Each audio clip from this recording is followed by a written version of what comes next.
কেমন মায়ার নবী আমার, যেই রহমতের নবীর দিকে মুহাব্বতের নজর দিয়ে তাকাইলে বান্দার জাহান্নাম হারাম হয়। আম্মা জান আয়েশা রাদিয়াল্লাহু আনহা বলেন, নবীজির ঘাম বোতলে ভরে রাখতাম আর আমরা বড় বড় অনুষ্ঠানে আতর হিসেবে ব্যবহার করতাম।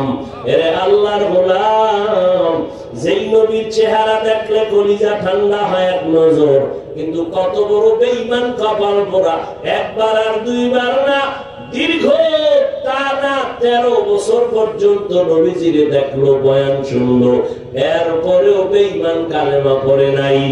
এত বড় নিকৃষ্ট কপাল পোড়ার নাম জানেননি? আবু জাহাল। অন্যদিকে 27 বছরের যুবক তরবারি নিয়ে দৌড়ায় আমার নবীর গর্দান কাটার জন্য। নবীজির চেহারা মোবারক দেখা তরবারি ফালায় বলেন, ও রহমতের নবী আমার, বেয়াদবি মাফ করেন, আমাকে কালেমা রশি লাগায় দেন। 27 বছরের যুবক নবীর হাতে কালেমা পড়িয়া তরবারি হাতে নিয়ে দাঁড়ায় বলে, বেঈমান, সাহস থাকলে এই বান্দার তরবারির সামনে দাঁড়াও।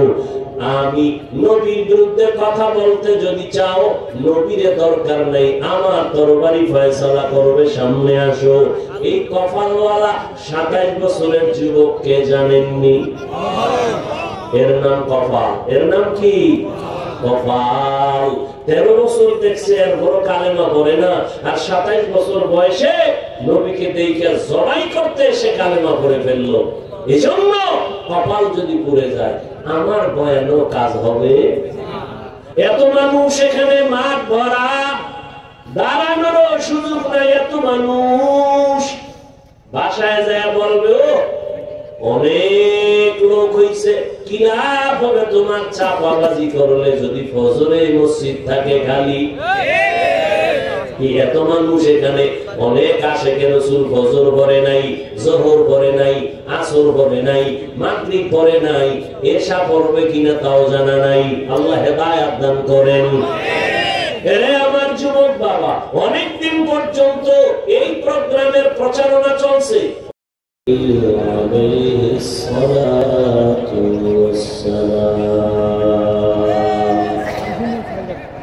صدق الله مولانا العظيم، صدق رسوله النبي الكريم، ونحن على ذلك من الشاهدين والشاكرين والذاكرين، والحمد لله رب العالمين.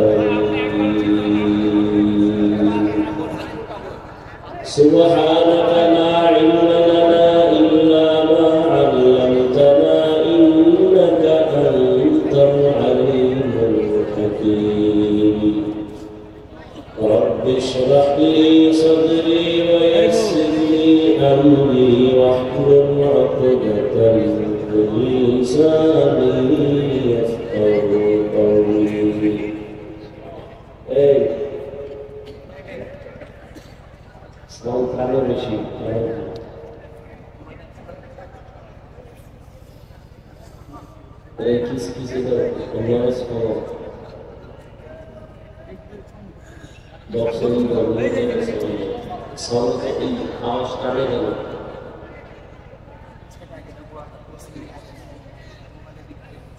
दुर्फशानी ने तेरे कदरों को दरिया कर दिया,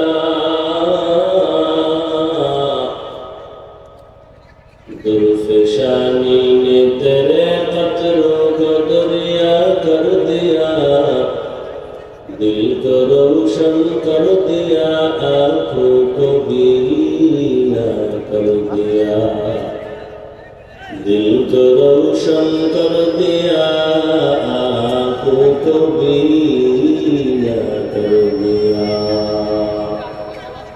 हकीकत सुन जाएगी बवक़्त इंतहा तेरे, हकीकत सुन जाएगी बवक़्त इंतहा तेरे,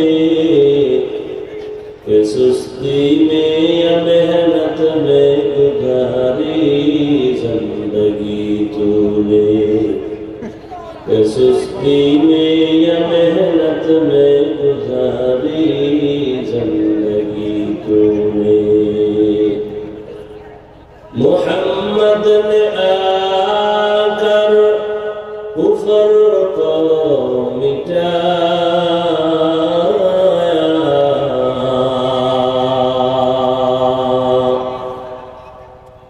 मोहम्मद ने आकर कुफर को मिटाया,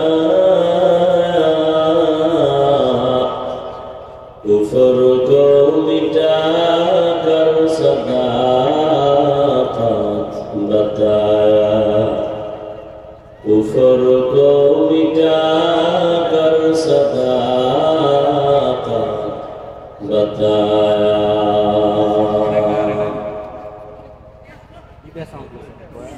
আল-আকসা জামে মসজিদের উন্নয়ন কল্পে যুব সমাজের উদ্যোগে আয়োজিত আজকের ওয়াজ মাহফিল, মহতি এই মাহফিলে উপস্থিত মোহতারাম সম্মানিত সভাপতি, প্রধান অতিথি, বিশেষ অতিথিবৃন্দ, হযরত উলামায়ে কেরাম, অত্র অঞ্চলের বিভিন্ন স্থান থেকে আগত আল্লাহ পাকের আশিকিন, জাকিরিন, শাকিরিন, মুহিব্বিন, মুরব্বিয়ান আযম, কলিজার টুকরা আমার সমবয়সী যুবক বন্ধুগণ, স্নেহের ছোট ভাই, পর্দার আড়ালে মাইকের আওয়াজ শ্রবণরতা সম্মানিতা মা ও বোনেরা,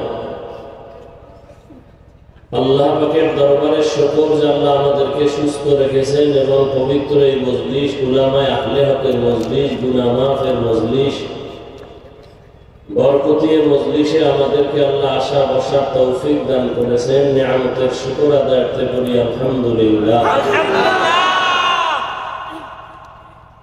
দরুদ ও সালাম সাইয়্যিদুল মুরসালিন রাহমাতুল লিল আলামিন শফিউল মুযনিবিন খাতামুন নবিয়্যিন সাইয়্যিদুস সাকালাইন ইমামুল মুরসালিন শফিউ আযম রাসূল আকরাম রাহমাতে আলম নবিয়্যুল আরব আল আযম حبیب کبریا اشرف الانبیاء سید الانبیاء شفیع محشر ساقی کوثر آقا نامدار مدینہ کا تاجدار آفتاب نبوت فخر موجودات سید المخلوقات حضرت محمد رسول اللہ صلی اللہ علیہ وآلہ وسلم رکھو تمہاری نمائش کا قوم کس سے آواز کا ہے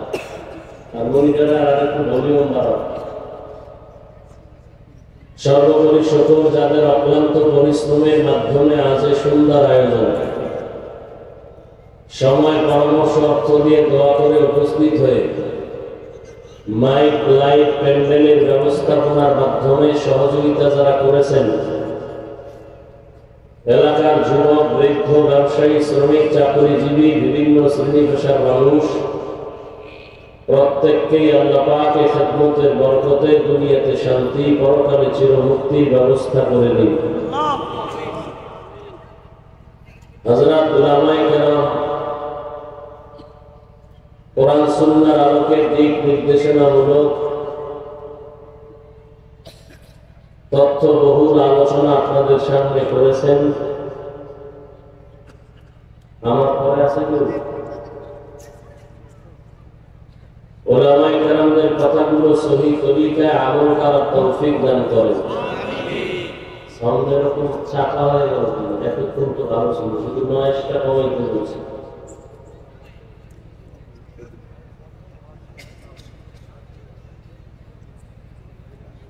উলামায়ে কেরামের ইজ্জতকে আল্লাহ বেশি বেশি বাড়ায় দেন। আমিন। জবান খুলে আমিন। আরেকজনের জন্য দোয়া করতে সমস্যা না, অন্যের জন্য দোয়া করলে এটা নিজের জন্য কবুল হয়। উলামায়ে কেরামের ইজ্জতকে আল্লাহ বেশি বেশি বাড়ায় দেন। উলামায়ে কেরামের বিরুদ্ধে যারা লেখালেখির মাধ্যমে বিরোধিতা করে বা বলার মাধ্যমে, আল্লাহ এদের হেদায়েত দান করেন। আমিন। অনেক উলামায়ে কেরাম এখানে হাজির, যারা বিভিন্ন স্টেজে প্রধান আলোচক হিসেবে আলোচনা করেন, আপনাদের এলাকার গৌরব। আমার পাশে যিনি আছেন মুফতি নাসির বিন আসগার তৈয়বী দামা বারাকাতুহুম হাজারো মানুষের সামনে, লাখো মানুষের সামনে দ্বীনের দাওয়াতের কাজ করেন। আরো অনেক আলোচক দেখলাম এখানে। আল্লাহ পাক সমস্ত আলোচকদেরকে কবুল করেন। আমিন। 24 ঘন্টাই তো রাস্তায় রাস্তায় আমাদের জীবন কাটে। চলার পথে আল্লাহ ইজ্জতের সাথে সকলকেই হেফাজত করেন। আল্লাহুম্মা আমিন। ইলম ও আমলে ইজ্জতে আল্লাহ বেশি বেশি বরকত দান করেন। আমিন। আমি আপনাদের দোয়া নেওয়ার পাশাপাশি সংক্ষিপ্ত আলোচনার জন্য কোরআনে হাকিমের সূরা আলে ইমরানের এক আয়াতে কারিমা তিলাওয়াত করেছি। নবীজির হাদিস থেকে একটি হাদিসের অংশ পড়েছি। আয়াত হাদিসের আলোকে ইখলাস ও রুহানিয়াতের সমন্বয়ে কিছু কথা আমাকে বলার মতো সহিহ নিয়তে সহিহ তরিকায় আপনাদেরকেও আল্লাহ সুন্দর মতো তৌফিক দান করেন। আমিন। ইয়া আইয়ুহাল্লাযীনা আমানুত্তাকুল্লাহা হাক্কা তুকাতিহ। আল্লাহ বলেন, হে মুমিন, তোমরা তাকওয়া অর্জন করো তথা আমাকে ভয় করো, ভয় করার মতো হক আদায় করো। ওয়ালা তামুতুন্না ইল্লা ওয়া আনতুম মুসলিমুন। এবং তোমরা কেউ মুসলমান না হওয়া পর্যন্ত মৃত্যুবরণ করিও না। নবীজি বলেন, আলা সাবধান হে উম্মত, কুল্লুকুম রাইন, তোমরা প্রত্যেকেই দায়িত্বশীল। ওয়া কুল্লুকুম মাসউলুন আন রাইয়াতিহি। আল্লাহর আদালতে দায়িত্বের কারণে জবাবদিহিতার কাঠগড়ায় সকলকেই হাজির হতে হবে। নবীজি হাদিস শুনাইলেন, সাহাবায়ে কেরাম প্রশ্ন করলেন, ইয়া রাসূলুল্লাহ, কে দায়িত্বশীল কার উপর? নবীজি বললেন, অধীনস্থদের যিনি গার্ডিয়ান কর্তা হবেন সে হবে অধীনস্থদের দায়িত্বশীল। যেমন সন্তান পিতামাতার অধীন, প্রত্যেক মা বাবা সন্তানের দায়িত্বশীল। স্ত্রী স্বামীর অধীন, প্রত্যেক স্বামী স্ত্রীর দায়িত্বশীল। প্রত্যেক ছাত্র শিক্ষকের অধীন, শিক্ষক ছাত্রদের দায়িত্বশীল। মুসল্লিয়ানে কেরাম ইমাম ও খতিবের অধীন, প্রত্যেক মসজিদের মুসল্লিদের জন্য ইমাম ও খতিব দায়িত্বশীল। ওয়ার্ডের মানুষের জন্য ওয়ার্ডের মেম্বার দায়িত্বশীল। ইউনিয়নবাসীর জন্য চেয়ারম্যান দায়িত্বশীল। দেশবাসীর জন্য সরকার প্রধান দায়িত্বশীল। গোটা উম্মতে মুহাম্মদীর জন্য উলামায়ে কেরাম দায়িত্বশীল। আরেকজন সাহাবী দাঁড়াইলেন, ইয়া রাসূলুল্লাহ, আমার তো অধীনেও কেউ নাই, আমিও কারো অধীনে নাই, আমি একা, আমার কি দায়িত্ব? নবী বললেন, আপনি আপনার অঙ্গ প্রত্যঙ্গের দায়িত্বশীল। দুটো হাত আল্লাহ দিয়েছেন, দুটো পা দিয়েছেন, দুটো চোখ দিয়েছেন, দুটো কান দিয়েছেন, এগুলো আল্লাহ বিনা কারণে দেন নাই, এগুলোর আলাদা আলাদা ডিউটি আছে। কিয়ামতের দিন আল্লাহ এগুলোর হিসাব নেবেন। যখন আল্লাহ জিজ্ঞাসা করবেন, এই তোমার হাত যে ডিউটি করার জন্য দিয়েছিলাম সে ডিউটি পালন হলো? তো অনেক অপরাধী আযাবের শাস্তির ভয়ে মিথ্যার আশ্রয় নিয়ে বলবে, হ্যাঁ পালন হয়েছে। তো আল্লাহ তো জানেন যে এই বান্দা মিথ্যার আশ্রয় নিল।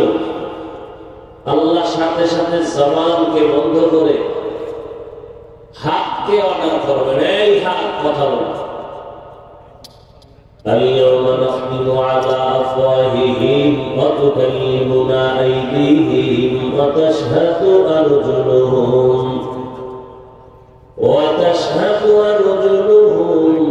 بما كانوا يكسبون دستگوید منچونی دزدیدم لپگوید منچونی بوسیدم چشمگوید چیدم ومزحرم گوشگوید چیدم سمرul কালাম। আল্লাহ যখন বলবেন হাত কথা বলো, জবান বন্ধ, হাতকে আল্লাহ অর্ডার করবেন। আপনাদের ধারণা কি হাত কথা বলে? আপনাদের হাত কথা বলে পারে? আপনাদের হাত কথা বলতে পারে? আমার হাত কথা বলতে পারে? আল্লাহ যদি জিজ্ঞেস করেন হাত কথা বলো, পারবে? এই পয়েন্ট আজীবন মনে রাখবেন। বয়ান শুধু শুনবেন না, দুই একটা কাজে লাগাবার চেষ্টা করেন। ফেতনায় ভরে গেছে গোটা দুনিয়া, বিশেষ করে ধর্ম নিয়ে ফেতনা বেশি। আমার দেশে তো চরম বেঈমানের সাথে এত ঝামেলা নাই, মুমিনে মুমিনে যেই পরিমাণ ঝামেলা, কথা ঠিক না? কঠিন ঝামেলা। দেখেন না কি হালাত আমাদের। আল্লাহ যদি দয়া না করেন তো উপায় কি? আল্লাহ উলামায়ে আহলে হকদের এক বানায় দেন। আমি বলতে মনে চাই না।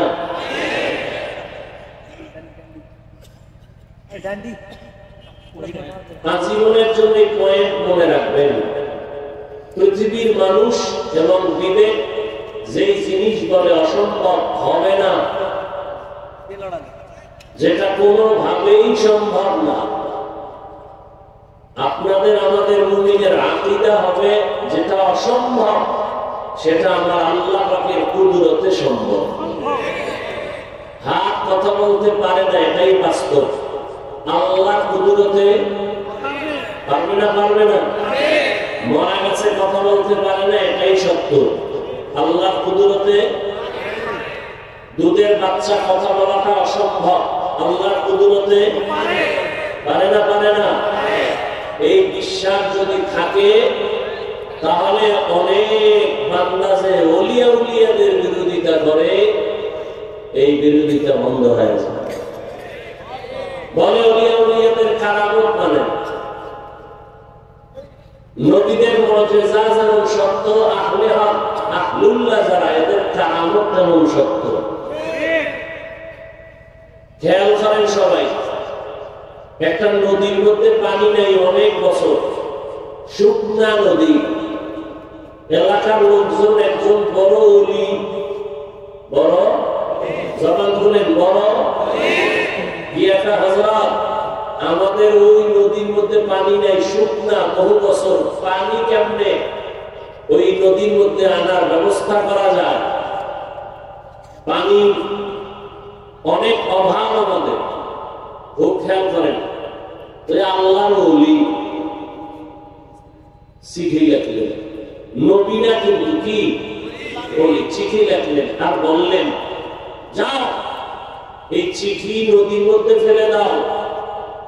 চিঠি লেখা যখন দিছে, লোকেরা নদীর মধ্যে যখন চিঠি ফেলে দিছে, সাথে সাথে শুকনা নদীর মধ্যে জোয়ার আছে। বুঝে সুবহানাল্লাহ বলছেন? আপনাদের এই উত্তর অঞ্চলে তো নাউজুবিল্লাহ বলার মানুষ বেশি, সুবহানাল্লাহ বলার মানুষ কম। এখন মাথা ঘুরে গেছে, খুব খেয়াল করেন তো। শুকনা নদীর মধ্যে চিঠি লেখা দিছে, চিঠি ফালাইছে, পানির জোয়ার আছে, এটা কেমন কথা? গান্ধারগুড়ি কথা। এবার জিগায় কান্না ঘটাইছে কে?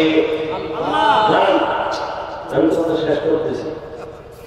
একজনে জিজ্ঞেস কাজটা করলো, তো একজনে কয় কাজটা চরমনের বিশ্বাস করছে। খুব খেয়াল করবে কথার কথা, কথা তো কাফের, দলিল ছাড়া কাফের, বুঝেন না? এবার চরমনাই না তো কে করছে? তাবলীগের এক মুরব্বী ত্রিপুর কাফের, মানে হেও না তো কে করছে এই ঘটনা? দেওবন্দি একজন বুজুর্গ, হেও মোটামুটি কাফের কাছে। এইবার ঘুরতে ঘুরতে কারণে দেওবন্দিও না, তাবলীগও না, চরমনাইও না, এই কাজটা ঘটাই লোকে খুঁজতে খুঁজতে খুঁজতে খুঁজতে ও এই কামরা ঘটাইছে রসুলের হাতে গড়া সাহাবী হযরত ওমর। কে ঘটাইছে? বলেন না কেন? এখন কাফের বল, হায়ওয়ানের বাচ্চাগুলো কাফের বল, ওমরের কাফের বল, সর্বনাই যদি কয় কাফের, তাবলীগরা বললে কাফের, দেওবন্দি কেউ বললে কাফের। ঘটনা কে ঘটাইলেন? ওমর। কাফের বলবা? তোমার সাথে যুদ্ধ আমি করবো, তো বলো কার সাহস আছে বলো। ওমরের কাফের বলবে, এই সাহসটা আছে কার দ্বারা? সাহাবায়ে কেরামের বিরুদ্ধে যারা লেখে আর বলে এরা রাসূলের দুশমন, জাহান্নামী। সাহাবায়ে কেরামদেরকে যারা ইশারা ইঙ্গিতে বিরোধিতা করবে এরা মুসলমান দাবি করলেও ৭২ দল জাহান্নামীদের অন্তর্ভুক্ত। আল্লাহ হেদায়েত দান করুন।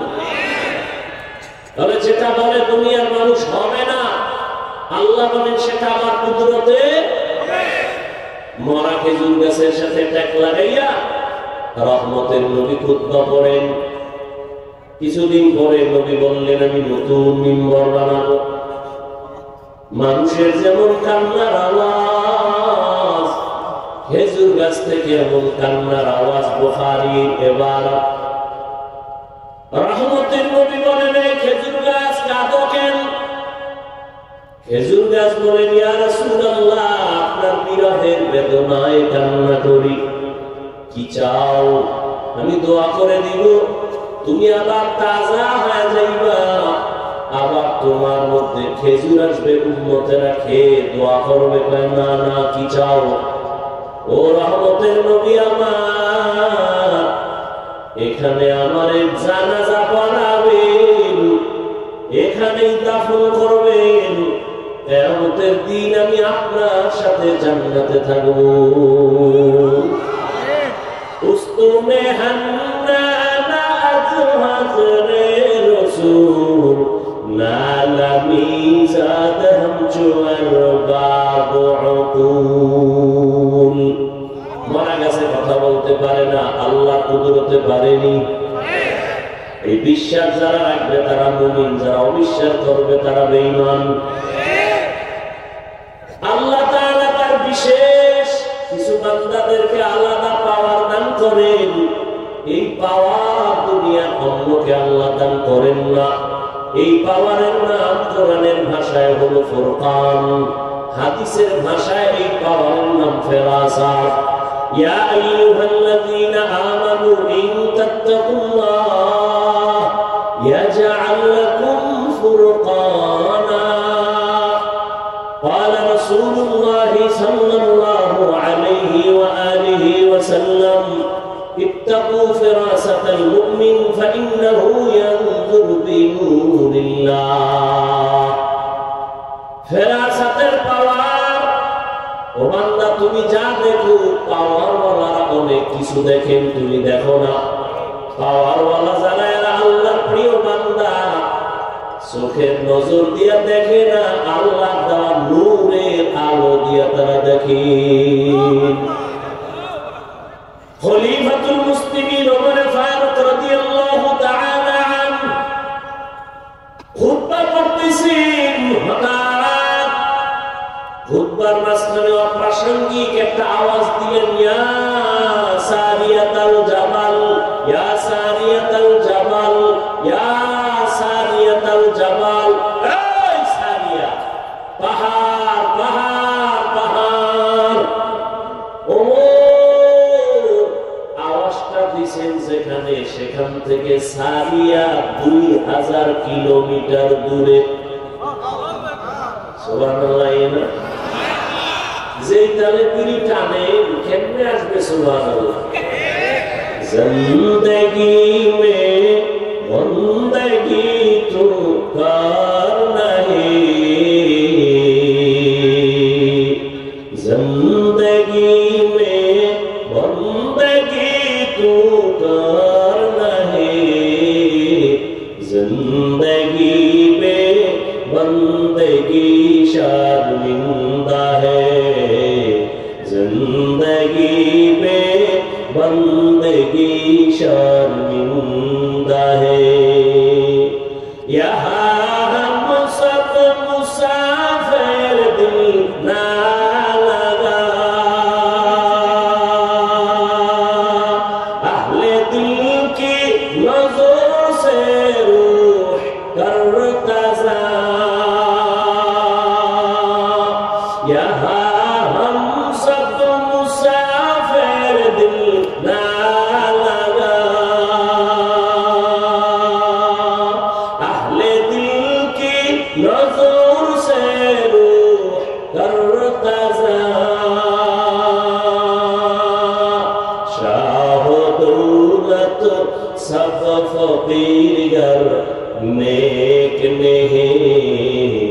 शाह दौलत सब फकीर यार नेक नहीं जिंदगी में बंदगी तू कर नहीं जिंदगी में बंदगी तू कर नहीं जिंदगी में बंदगी शर्मिंदा है जिंदगी में बंदगी शर्मिंदा है जिंदगी में बंदगी कुल बंदगी बंदगी में जिंदगी शर्मिंदगी দুনিয়ার বিবেক যেটা বলে হবে না আমার আল্লাহর কুদরতে সেটা আল্লাহ বলবেন হাত কথা বল হাত সাথে সাথে আওয়াজ দেওয়া শুরু করবে কেমনে বলবে কোথায় তার মুখ কোথায় তার জিহ্বা আওয়াজটা কেমন এটা সব কুদরতের ব্যাপার হাত আল্লাহর সামনে কথা বলবেন ও দয়ার মালিক তুমি হাতটা দিছো যেই কাজের জন্য সে ডিউটি বান্দা করে নাই হাত দিয়া মা বাবার খেদমত করবে করে নাই হাত দিয়া বান্দা কোরআন ধরে ধরে করবে করে নাই হাতের দ্বারা বান্দা নেক আমল করবে করে নাই বরং এই হাত আলেমের বিরুদ্ধে আঙ্গুল ব্যবহার করেছে মোবাইলে বিরোধিতা করেছে হাত দিয়া বান্দা গুনার দিকে কাজ করেছে আল্লাহ বলবেন চোখ তুমি বলো চোখ বলবে হে মালিক তুমি যেই দেখার জন্য চোখ দিছো এই বান্দা তা দেখে নাই চক্ষু দিয়া মা বাবা দেখবে সওয়াব এই চোখ দিয়া উলামা আহলে হক দেখবে সওয়াব এই চক্ষু দিয়া কোরআন তাকায় তাকায় দেখবে সওয়াব এই চোখ দিয়া আল্লাহর ঘর বাইতুল্লাহ তাকায় দেখবে সওয়াব বান্দা মা বাবা দেখে না আলেম দেখে নাই কোরআন দেখে নাই বাইতুল্লাহ দেখে নাই দরওয়াজা জানালা বন্ধ করে তোমার এই গোলাম মোবাইল হাতের মধ্যে নিয়া সারাটা রাত কবিরা গুনাহ কবিরা গুনাহ কবিরা গুনাহ দেখে দেখে সারা রাত কাটিয়েছে ফজরের খবর নাই চেহারাটা পর্যন্ত নষ্ট হয়ে গেছে এরে আমার কলিজার যুবক চেহারার মধ্যে কেন আলো নাই চেহারা দিয়ে তাকাইলে কেন মায়া হয় না এর যুবক একটু চিন্তা করো আল্লাহ তাআলা পশুকে আল্লাহ ভালো মন্দ যাচাই করার জ্ঞান দেন নাই মানুষকে দান করেছেন একটু চিন্তা করো আয়নার সামনে তাকাও তোমার চেহারাটা কেন এত নষ্ট চেহারার মধ্যে কেন নূর নাই আলো নাই আকর্ষণ নাই একমাত্র কারণ সারা রাত মোবাইল দেখে দেখে চেহারার নূর তুমি নষ্ট করে ফেলেছো শুধু কি তাই এই মোবাইল হাতে নেওয়ার কারণে নিজে নিজে নিজের জীবনটাকে ধ্বংস করে ফেলতেছো খবর নাই কেউ যদি তোমারে বুঝায় তুমি বুঝো না বরং উল্টা তার বিরোধিতা করো অথচ তুমি একটা ছুরি নিয়ে যদি নিজের পাল্লা কাটো এটাও তোমার যেমন খারাপ লাগার কথা মোবাইল হাতে নিয়ে নিজের জীবন নিজে ক্ষতি করো এটাও তো তোমার বোঝা উচিত আজকে বাসায় গিয়া গুগলে সার্চ দিয়ে দেখবি টাচ মোবাইল চালাইলে দেখলে শরীরের অঙ্গ প্রত্যঙ্গের কি কি ক্ষতি হয় আমি বলি তুমি শুনে যাও তারপরে গুগলে গিয়া মিলাও এই মোবাইলের কারণে হসপিটালে গিয়া তাড়াতাড়ি চেক আপ করে দেখো এই মোবাইল তোমার কিডনি ড্যামেজ করে দিতেছে খবর নাই এই মোবাইলের কারণে তোমার হার্ট দুর্বল ব্রেন দুর্বল চোখের পাওয়ার চলে যায় কানের পাওয়ার চলে যায় দেখো না আগের তুলনায় মাথা ব্যথা বেড়ে গেছে বুকে ব্যথা বেড়ে গেছে স্ট্রোকের রোগী বেড়ে গেছে ভালো মানুষ রোগ নাই হঠাৎ করে মরে যায় কেন বলে অ্যাটাক করেছে স্ট্রোক করেছে এরে আল্লাহর বান্দা এই মোবাইলের কারণে তোমার চরিত্র শেষ লেখাপড়া শেষ এই মোবাইলের কারণে কত সন্তান মায়ের সাথে বেয়াদবি করেছো বাবার সাথে বেয়াদবি এই মোবাইলের কারণে শিক্ষকের সাথে বেয়াদবি করেছো এই মোবাইলকে কেন্দ্র করে আলেমের সাথে বেয়াদবি করেছো এক মোবাইলকে কেন্দ্র করে কত সন্তান মায়ের টাকা চুরি করেছে, কত সন্তান বাবার টাকা চুরি করে। মা বাবা না দিলে বন্ধুর পকেট মারে, বন্ধু যদি না দেয় মানুষের দোকান চুরির ষড়যন্ত্র করে। তোর এই মোবাইলে চরিত্র নাই, লেখাপড়া নাই, শরীর নাই, চোখের পাওয়ার নাই, কিডনি দুর্বল, এক কথায় তোর মধ্যে এখন কিছুই নাই। আছে একটা রুহু, আজরাইলে নিয়ে গেলে তুইও নাই। বুঝানোর কথা বুঝাই গেলাম, মানবা কিনা সে দায়িত্ব তোমার। বুঝানোর দরকার, বুঝাই গেলাম।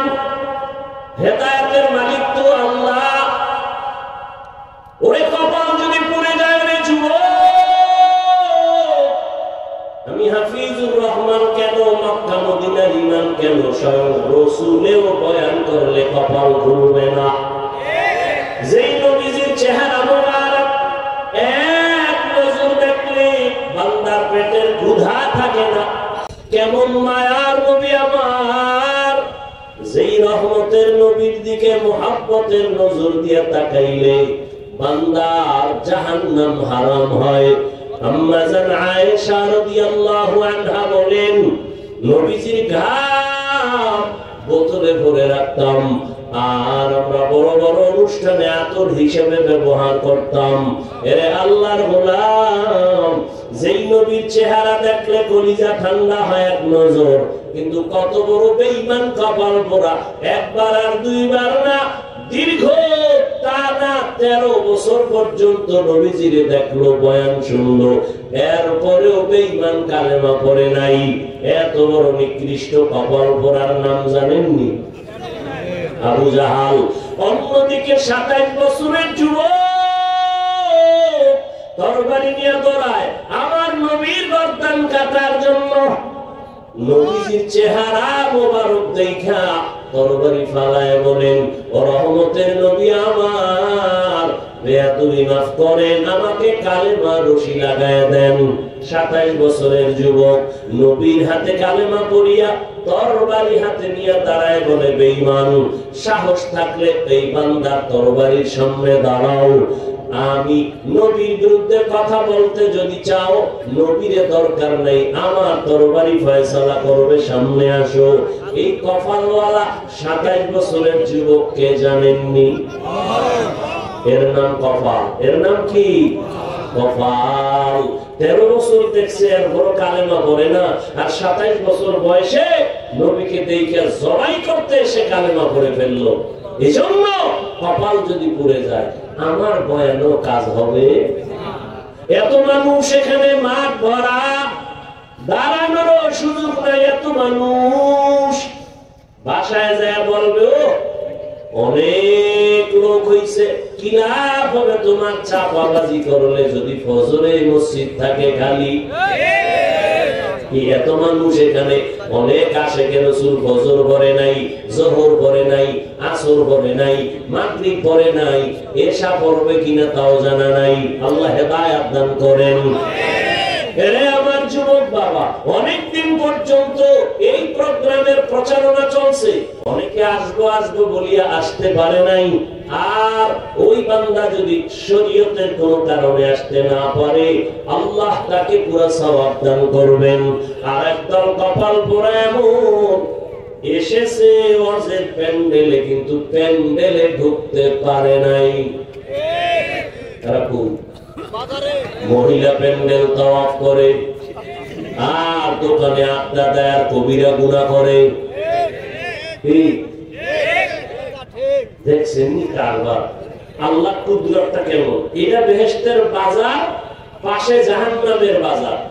কি আচ্ছা, ওয়াজ উপলক্ষে মার্কেট হবে কেন, দোকান হবে কেন? অনেক দূরের মানুষের একটু চা বিস্কিটের দরকার, দুই একটা চা বিস্কিটের দোকান থাকবে। খেলনার দোকান কেন, বেলুনের দোকান কেন? ওখানে আবার মেয়েরা ঢুকবে কেন, যুবকেরা ঢুকবে কেন? ওখানে এই কবিরা গুনার দায়ভার কারা নিবে? বইলা গেলাম, মানবা কিনা সে দায়িত্ব তোমার। সারা বাংলাদেশের হালাত বড় খারাপ। ও যে আইয়া কপাল পরা বেলুন কিনছে, বেলুন প্লাস্টিকের মাছ কান্দে লয়ে ঝুলতে ঝুলতে বাড়ি যায়। ম্যাডাম জিগাইব অজেতে কি নিয়ে এসো, বেশি মোনাজাতে বেলুন কবুল হয়ে গেছে। আপনারা হাসেন, কত বড় নির্লজ্জ বেহায়া। আপনারা হাসেন, আবার লজ্জা থাকলে কান্না করা উচিত। আমি হাসির ওয়াজ করি নাই, হাসির কথা বলি নাই। এটা এমন একটা প্যান্ডেল, রাসূলের হাদিস সেখানে বসার সাথে সাথে গুনাহ মাফ। এইরকম একটা পবিত্র প্যান্ডেলের পাশে আবার জাহান্নামের বাজার হবে, সেখানে বেপরদা নারী ঢুকবে, যুবক যুবতী ঢুকবে, কিচ্ছু বলা যাবে না। জাতির কপাল এত খারাপ, বলে প্রয়োজনে বক্তা বাদ দাও, আমরা আকাম বাদ দিব না। বলবে এত হুজুর ওয়াজ করলো, কারো লাগলো না, ওনার এত লাগলো কেন, বাদ দে এই হুজুর, আমরা আকাম চলবে। এ জাতির কপাল চূড়ান্ত খারাপের দিকে চলছে। কে বলবে এই কথা, কে শুনবে এই কথা, কে মানবে এই কথা? কেন এত সুন্দর বেহেশতের বাগান, যেখানে বসলেই গুনাহ মাফ, যেখানে চোখের পানি ফেলে দোয়া করলে কবুল, সেই বেহেশতের বাগানের পাশে গেল জাহান্নামের বাজার হবে, বেপরদা নারীর আড্ডা হবে, খেলনার দোকান হবে। কারণ কি? আল্লাহ হেদায়েত দান করুন, আল্লাহ হেদায়েত দান করুন, আল্লাহ হেদায়েত দান করুন। বসে আছেন, দোকানে গেছেন কেন? মহাদেবপুর দোকান নাই, এখানে কেন দোকান দেন? কেনাকাটার জন্য সেই মার্কেটে যাবেন, এখানে কেন? এখানে আসবেন কোরআনের বয়ান শুনতে, এখানে আসবেন গুনাহ মাফ করার জন্য, কান্না করতে আসবেন। এখানে মাস্তানি কেন? বেলুন কিনেন কেন? মাছ কিনেন কেন? আল্লাহর ভয় বলতে একটু নাই, থাকলে অন্তত মাথা নত থাকতো, হাসতেন না। আমি হাসির কথা বলছি, বলেন তো আপনারা হাসলেন কেন?